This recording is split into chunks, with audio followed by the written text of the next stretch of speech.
hama-Roxy. Trust nobody. Trust nobody.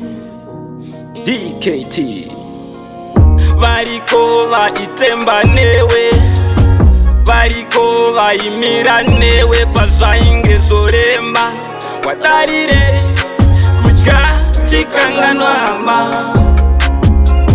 Variko vaitemba newe, variko vaimira newe pazvainge zoremba. Wadarire kudya chikanganwa hama. Ndakutongotaura anyaya sezvairi handizive. If you still remember how we met, yes, I took it upon myself to help you achieve your goals. Hanzi chirere chikokurera pane chimwe chkwadi chausina kuziva kuti pese paya panda iti ncharikafa. Ndina kuzokwanisa kudzora kana up to this day I'm broke as my heart kundibaya neoka. Variko vaitemba newe, variko vaimira newe pazvainge zoremba. Wadarire kudya chikanganwa hama. Variko vaitemba newe, variko vaimira newe pazvainge zoremba. Wadarire kudya chikanganwa hama. Izvezvi zuva rega rega pfungwa dzotukwa nemoyo neropa parinoita serasvika kupfungwa, richiratidzwa mascreenshots and flashbacks ako uchiti kana zvaita tinenge tapinda mukoma ndikusiye. Asina zvakaita ukabva wangonisiya, ndingori paya pandakashandisa mari nchiti tiri tese asi ndiri ndeka.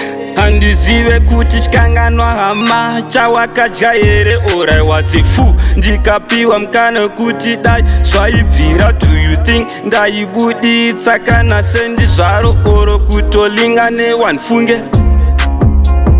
Variko vaitemba newe, variko vaimira newe pazvainge zoremba. Wadarire kudya chikanganwa hama. Variko vaitemba newe, variko vaimira newe pazvainge zoremba. Wadarire kudya chikanganwa hama. Chimboka yauma overtime, risk and expenses. Kokuzoti my time, I would die for you. Back then circumstances have changed and you can't die for me. Chkwadi mtorwa ane hanganwa chaizo. My life now is hard. This is the time I can use your help.